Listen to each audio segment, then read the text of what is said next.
งานนงกันยาเล่ปนงงางมาหอนุ่มงาอยากขี่ตัวยาอลีแลเดเลมีเน่ฮามีดีมาเสนมองามิลิดูยากูยามีเน่ฮารุพอเน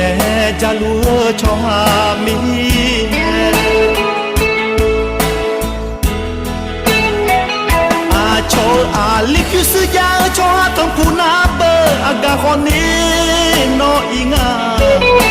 อลีเฮวายมือยดูแลมาพาสันเนงาผิวสยาอลียากูยานา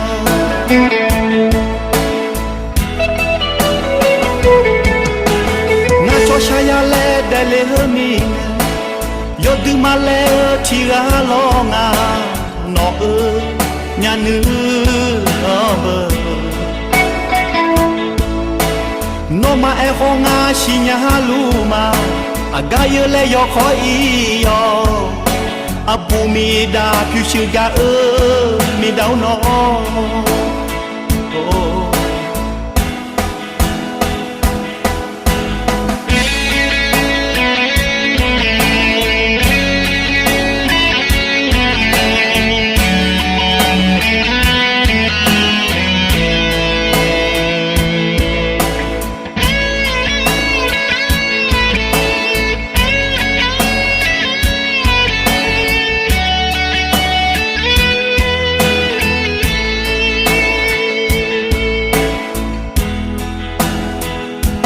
โชอาลิปิสยาโชหาทงพูนาเบออากาคอนี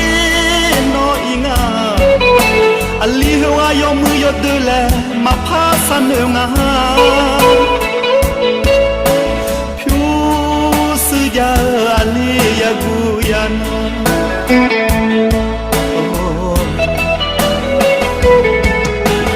นาโชชายาเลเดเลมีเนยอดึมาแล้วที่กาลองาโนญานึเบโนมาเอคงาชิญาลูมา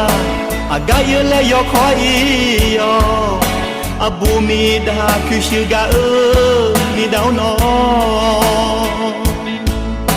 อบูมีดาคิชิกามีดาวโน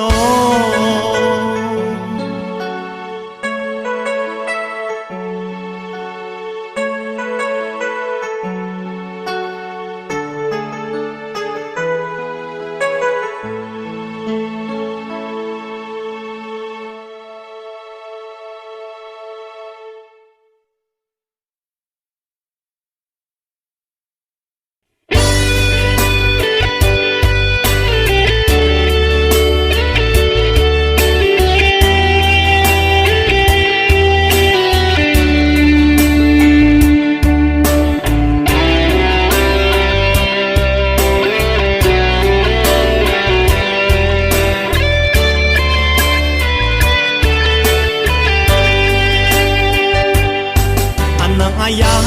มจีเจลายองกาอายามจีเกเลมีอามาจีอลีโอลากาดออลีฮือลาเนมียาลาเนตอนจาอีนาอามาจกามาโอฮอลางาอามาอลีชูAli hanga thi gai ni ye bo ma bi ga ni amaha ka ja Ali sa su he bi jo la ha Ali hu la nge cho ha yo mu bi ge amaha mo i nge Ali ama bi ho la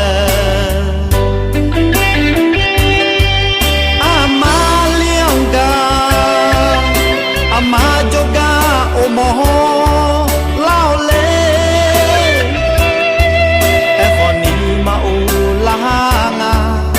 อลีเบอ อามาเงพาไง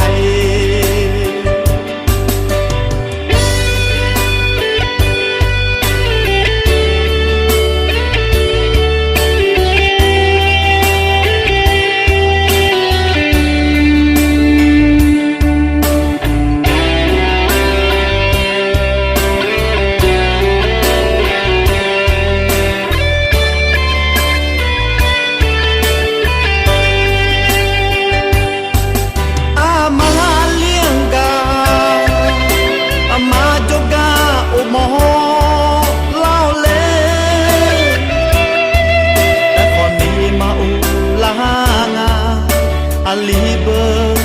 อามาเงพาไงอายุเดือพออามาจิกาอามาตอตอลูที่นังนาอาลีอามาโจกาอุมอลาเตเลแต่คนนี้มาโอลางาอาลีเบอร์อามาเงพาไง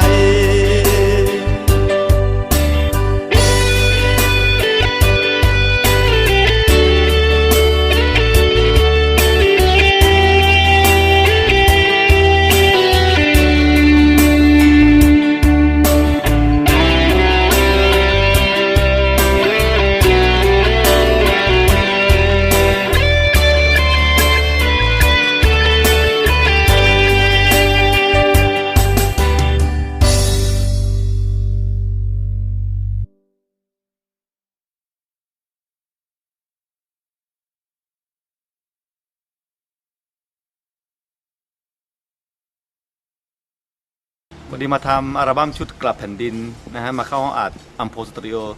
ว่าจะทำอัลบั้มชุดนี้ขึ้นมาเพื่อสร้างสนามกีฬาให้กับเด็กเยาวชนในละแวกแสนใจใหม่และอายุละแวกนั้นนะครับ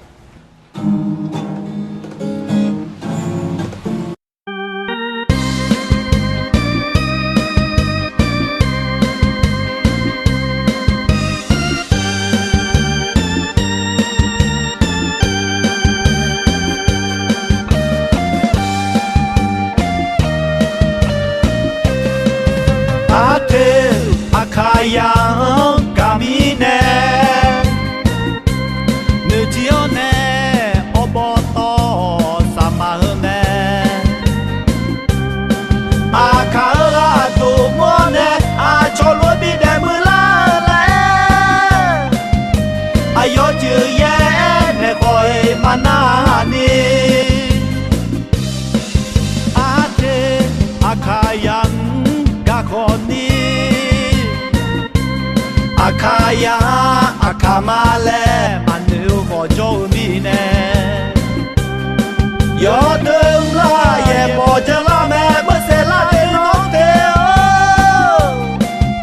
อาฟูอาลีน้องมียาอายุบีเดอาโดคืออาโดจูอาโดเจอาโดตูอากาอีเลอาคาเชคาKamale ne kamangelo Nota ya opo to ge chemina yo de na se viola kinga Cho a cho mu cho de na se viola kinga De bi cho mưa bi đeo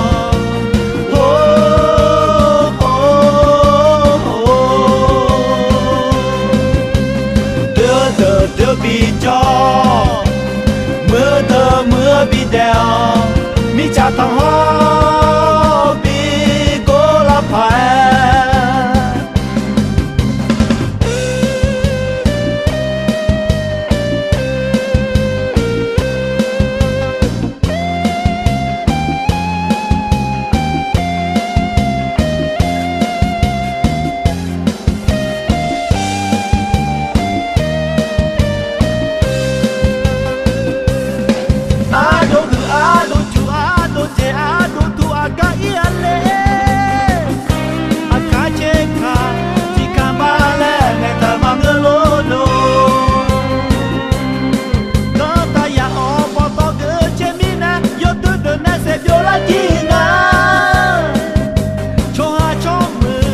cho tôi tờ nè sẽ biểu là chi ngà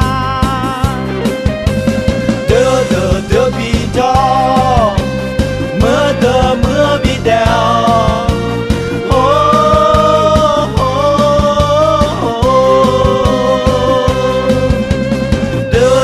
đưa bị cho mưa bị đèo mi cha thằng hoa bị cô la phải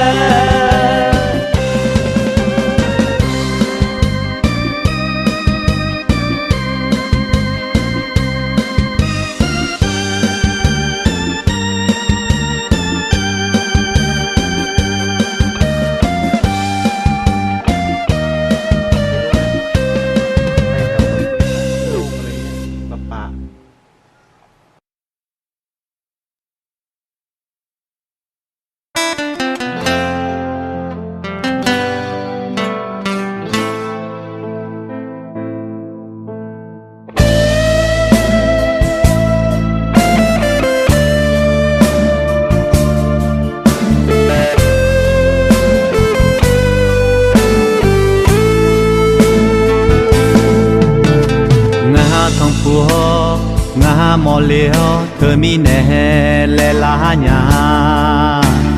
nga mà xì nhà mi nè nga hồ mò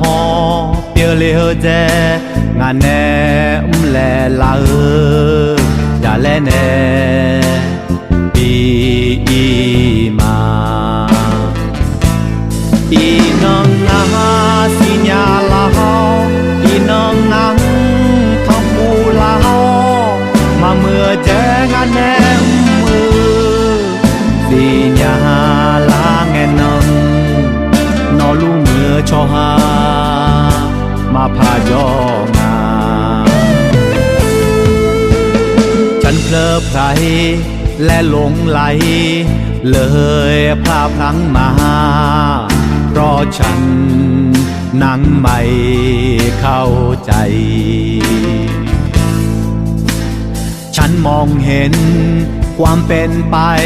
ที่เคยผิดพลาดมาให้เป็นแค่เพียงลม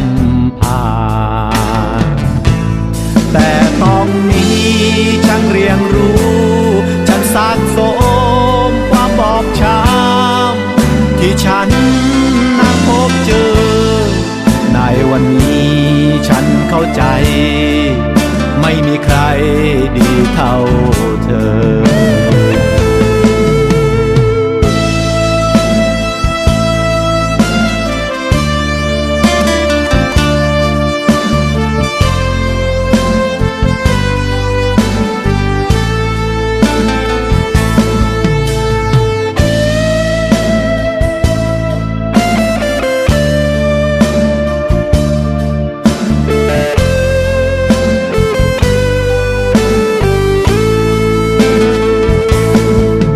nong nga xì nhà lao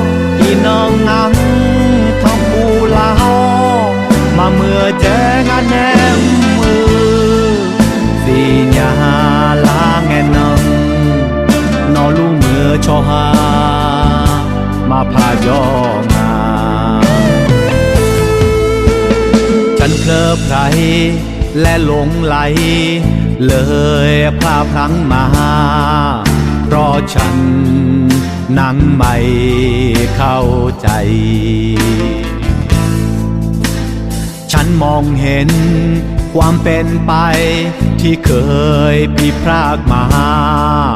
ให้เป็นแค่เพียงลมผ่านแต่ตอนนี้ฉันเรียนรู้ฉันสักสมความบอบช้ำที่ฉันนั่งพบเจอในวันนี้ฉันเข้าใจไม่มีใครดีเท่าเธอแต่วันนี้ฉันเข้าใจไม่มีใครดีเท่าเธอ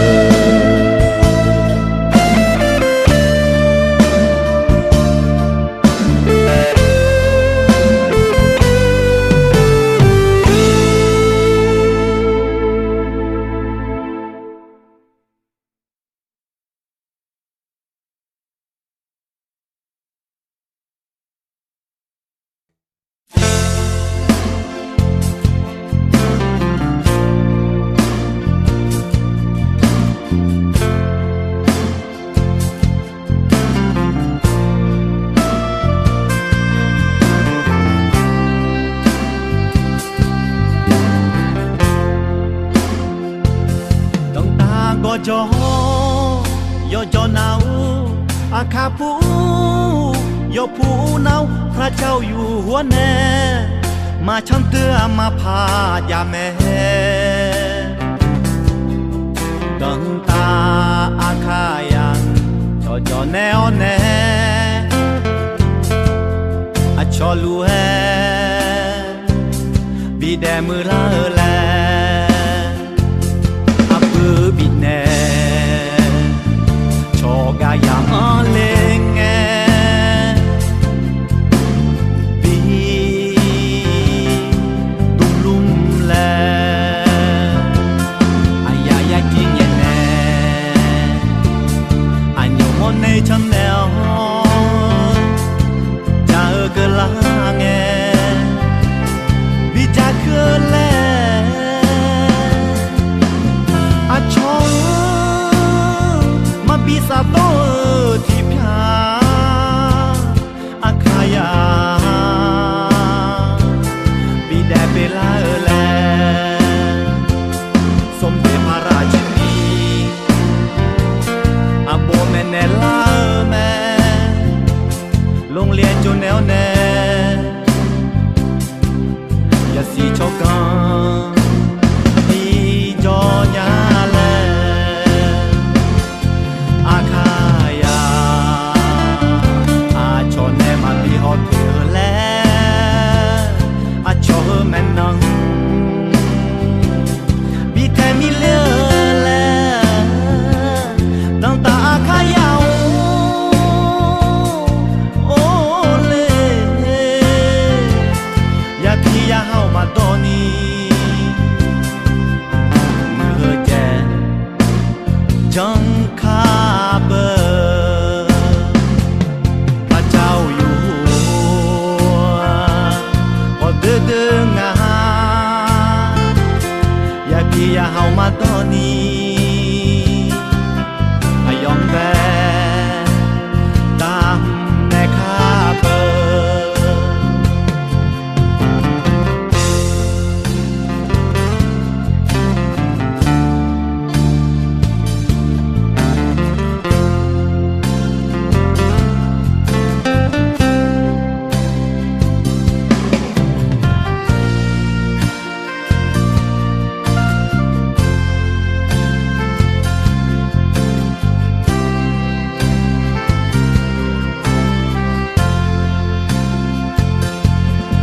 อาชองมาปีศาจโต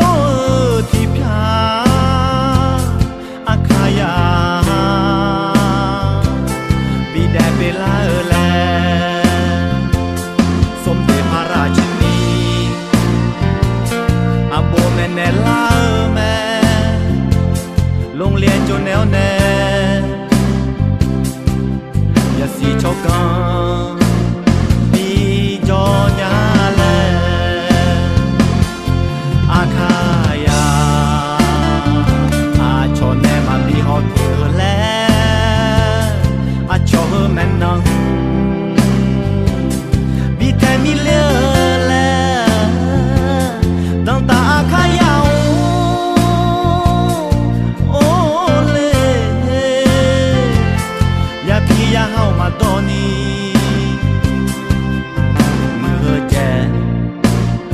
จังคาเบอพระเจ้าอยู่พอเดือดงาอยากที่อยาเฮามาตอนนี้ยอมแพ้ตามแม่คาเบอ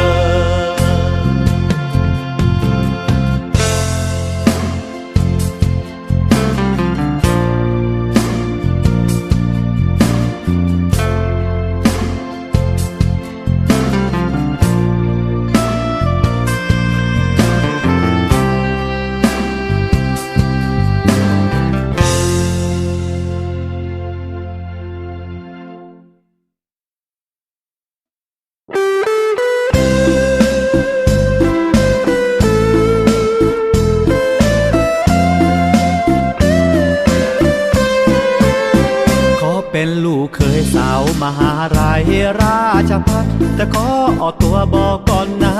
ว่าไม่รวยเมื่อคนบ้านก่อแต่ฉันอยากจะต่อรองเอาไฟมาแทงเงินได้ไหมผมอยู่ตรงน้ำลำธารอย่าทำไฟเพื่อชะลอน้ำถ้าไม่ได้เกิดมาเป็นคู่รักกันเรียนจบเป็นครูเมื่อไรพาเด็ดมาทำไฟบ้านนาไม่ได้อยู่ร่วมกันแต่เราทำเพื่อแผ่นดินช่วยกันทำไฟหยุดน้ำท่วมกรุงเทพหนึ่งในโครงการ80 พรรษา80 พันไฟอยู่บ้างแสนใจด้วยนะคุณครูพลอยพันอะไรมาช่วยสร้างฝันให้สำเร็จลุล่วงด้วยดีเถิดนาอาคาคนนี้จะรอคุณครู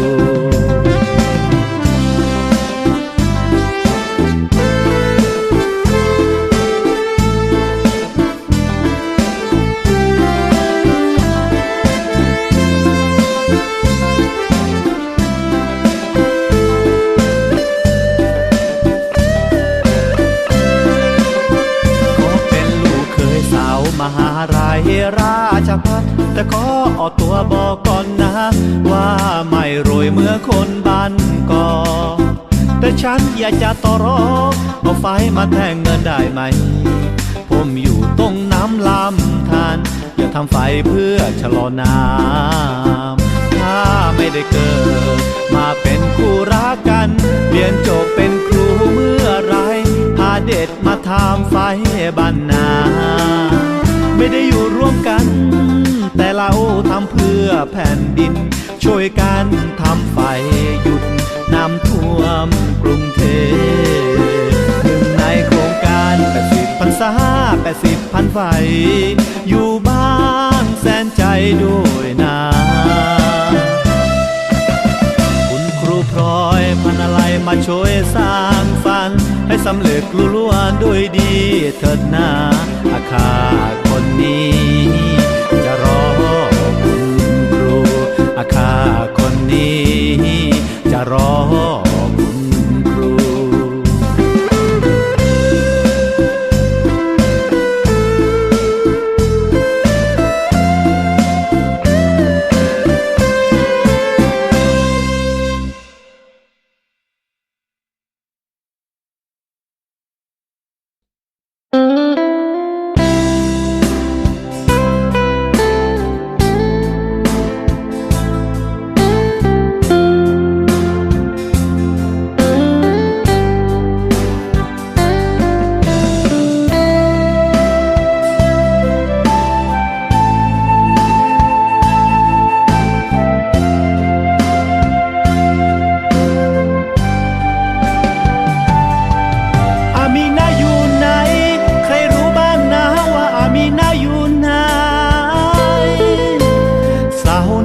คนนี้เธอคือสาวน้อยอาคา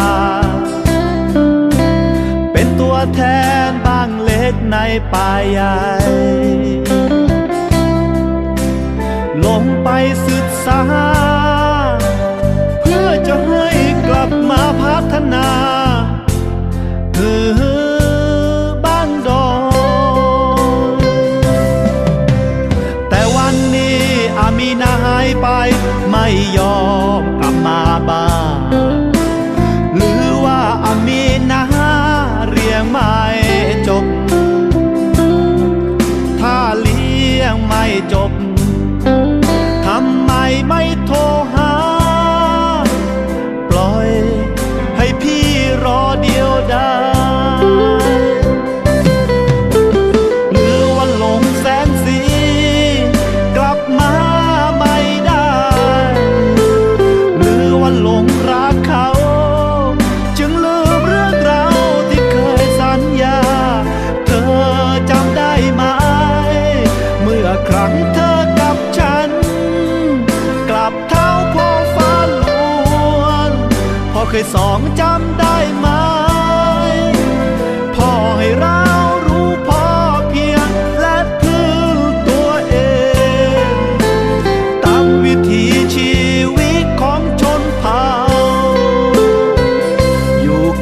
ษฐีหรือคนร้ายหรือเปล่ากลับมา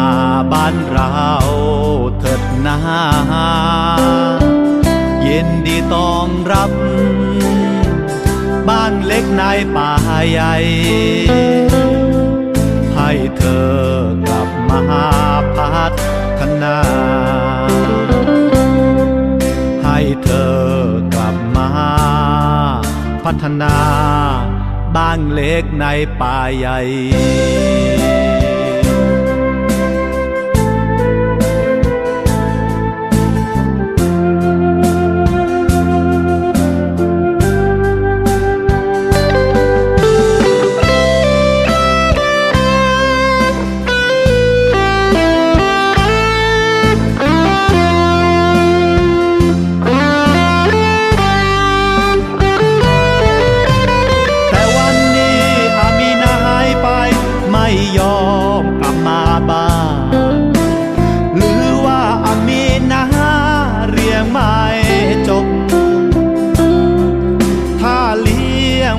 จบ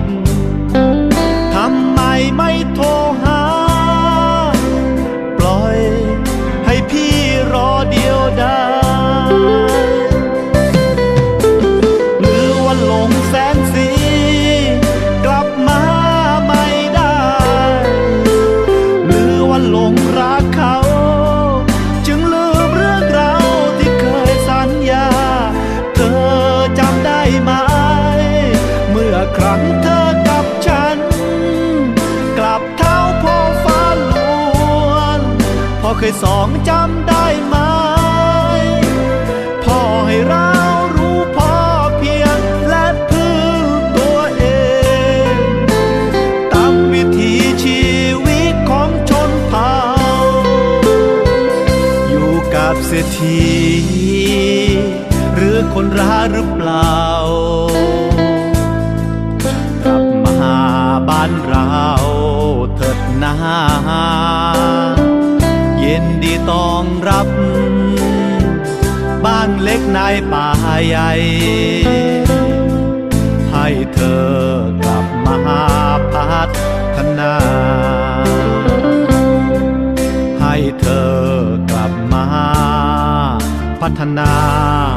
บ้านเล็กในป่าใหญ่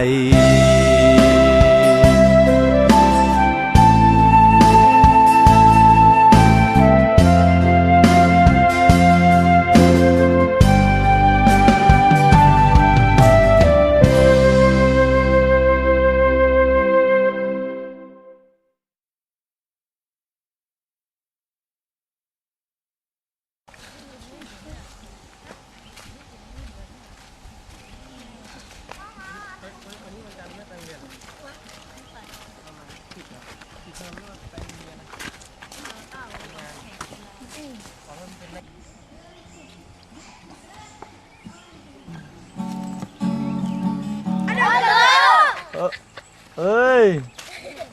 啦Ça dépasse à dos. ça va te pau na con ju nga con ju akaya ai mu to du nga le ga bu ma ne ju nga yu tu nga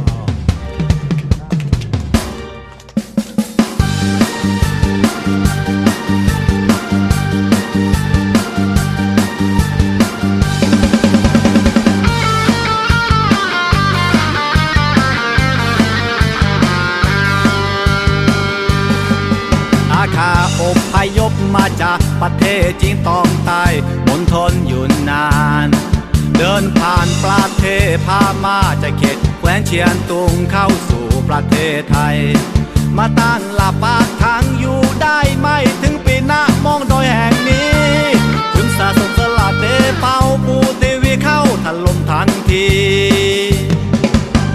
ปล้นจี้ฆ่าทำร้ายประชาชนปังยึดพื้นที่แห่งนี้ผลิตเฮโรอีนแสนใจบอกกูยอมไม่ได้ถึงกูจะตายกูจะปกป้องแผ่นดินไทยเพื่อให้ลูกหลานมีที่ทำกินที่อยู่อาศัยกูอพยพมาก็หลายประเทศแล้วแผ่นดินสุดท้ายที่กูจะอาศัยคือแผ่นดินไทย มึงฟังกูฟันมึงแทงกูจะไม่ไปไหนอีกแล้วเมื่อพศ2509องค์สมเด็จพระเจ้าอยู่หัวทรงเสด็จเยี่ยมบ้านแสนใจเพราะเพลงคำล่ำลือวีรกรรมเขาแสนใจที่ต่อสู้กับผู้ก่อการร้ายเพื่อปกป้องแผ่นดินไทยจึงได้พระราชทา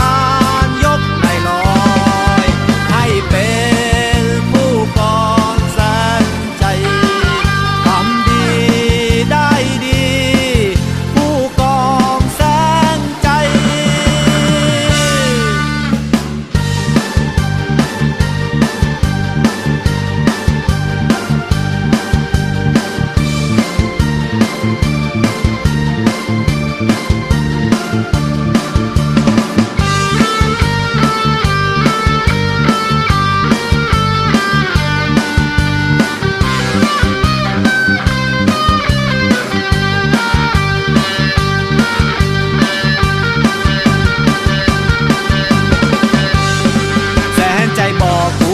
ไม่ได้ถึงกูจะตายกูจะปกป้องแผ่นดินไทย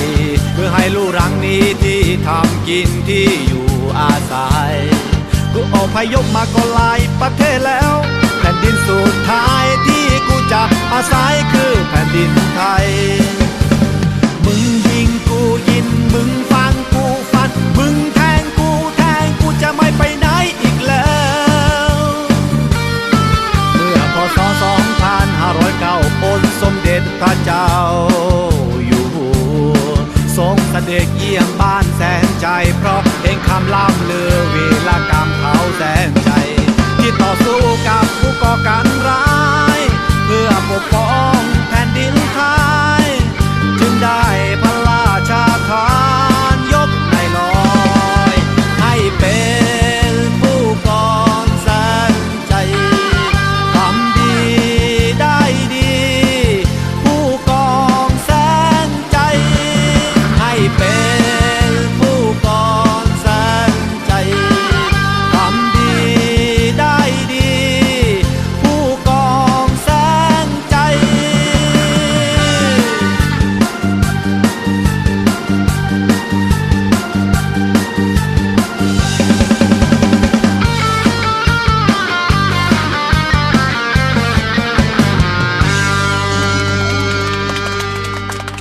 hana bó xe ha đi gặp cho hùa ha hana hơi gì bó xe đây hana bó lọc hà bó mía bó xe ya pi bó ho bó mía bó sọ bó ha không buồn đến tôi thì hana bắt cho hùa đi đi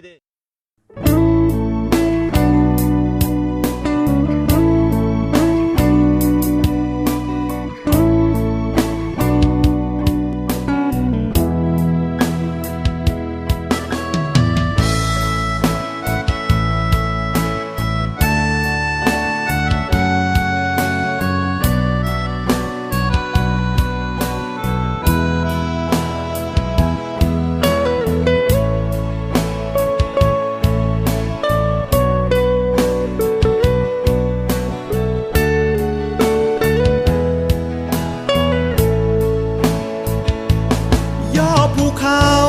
ทุดภูเขานั่งมีความหมายมีรอยพระบาททรงเสด็จไปทุยอมยาเพื่อช่วยเหลือน้องพี่ชนเผ่าผู้ยากไร้สร้างอาชีพสร้างโครงการนั้นมากมายให้ความรู้ให้การสื่อสารกับเหล่าชนเผ่าเพื่อให้ปลดป้องผู้คนที่มารุกรานเพื่อชนเผ่าบนภูเขาให้ก้าวทางสงบสุขล่มเย็นสู่พี่น้องเราชนเผ่าแต่บัดนี้ประเทศชาติถูกคุกคามด้วยยาเสพติดทำร้ายประเทศชาติ ถึงเวลาที่พี่น้องชาวชนเผ่าลุกขึ้นสู้เพื่อปลดป้องลูกหลางให้ห่างไกลยาเสพติดความมืดมิดสิ่งร้ายอนาคตมุ่นสู่เส้นทางอันสดใสตามรอยพระบาทช่วยกันสร้างให้ลูกหลานชนเผ่านางเข้มแข็งเพราะยังมีพระองค์ทางทรงห่วงใยช่วยกันสร้างสังคมไทยให้ป่วยลูรักสามัคคีสามนึกคุณของแผ่นดินคือหน้าที่ของพวกเราชาวชนเผ่าความมึนเมา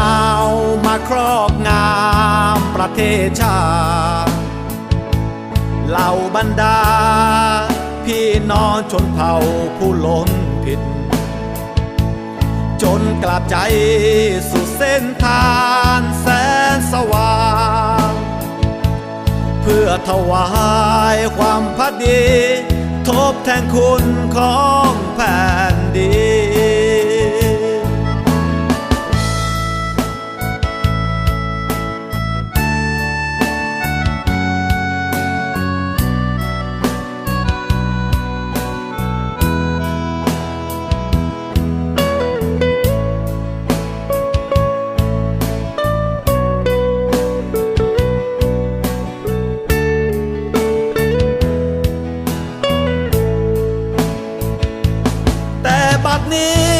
ประเทศชา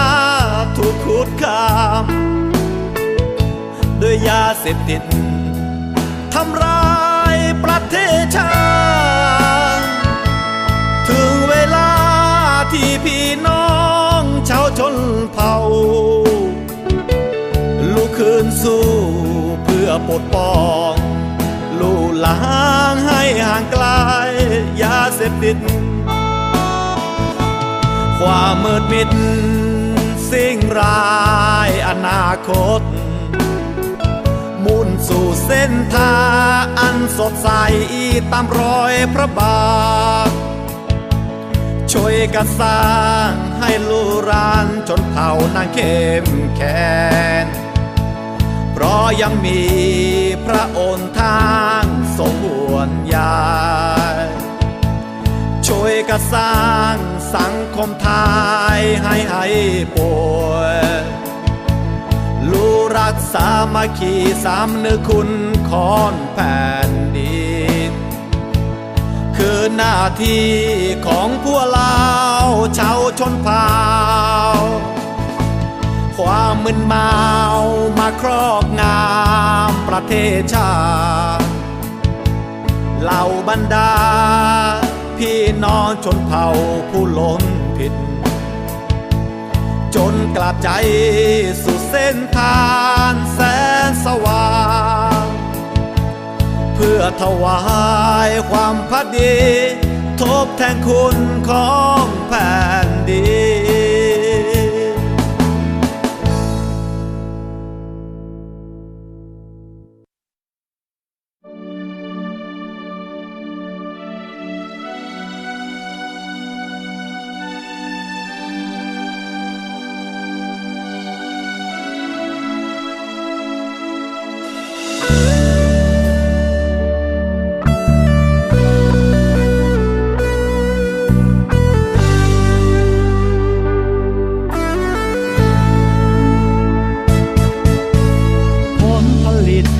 การเรียนรู้ครั้งนี้เป็นจริงได้ก็เพราะมือและหัวใจของพวกเราผลผลิตที่เป็นทานของความเคารพและศรัทธาเพราะสิ่งที่บทสบาทอยู่บนยอดเสานั้นคือเผ่าพันธุ์ศาสนาและพ่อของเรา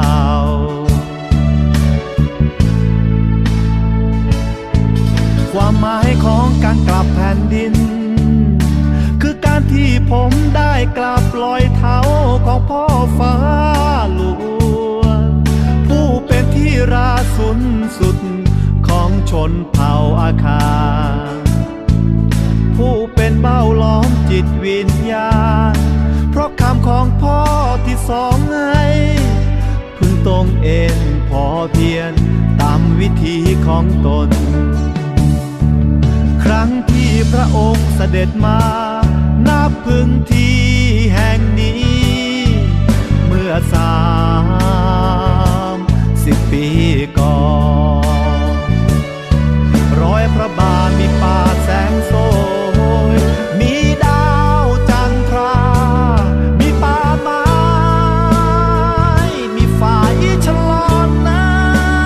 ำมีกล้วยไม้ให้เธอชื่นชมมีสากป่าให้เธอดูพอไกลเห็นบนว่าท้ออย่าให้กำลังใจเธอสู้ต่อให้ความรู้ให้การศึกษาเพื่อลูกรักหัวแหนแผ่นดิน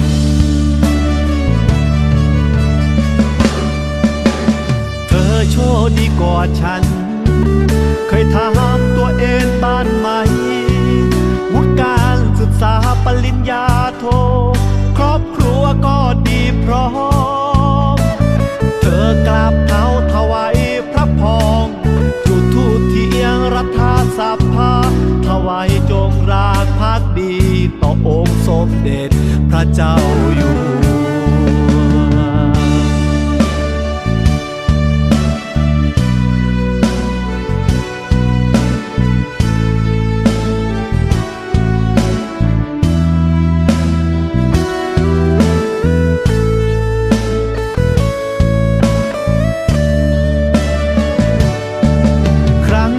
พระองค์เสด็จมานับพึงที่แห่งนี้เมื่อ30 ปีก่อนรอยพระบาทมีป่าแสงโสยมีดาวจันทรา มีป่าไม้มีฝ่ายฉลองน้ำมีกล้วยไม้ให้เธอชื่นชมมีสากป่าให้เธอดูพอไกลเห็นบนว่าท้ออย่าให้กำลังใจเธอสู้ต่อให้ความรู้ให้การศึกษาเพื่อลูกรักหัวแหนแผ่นดิน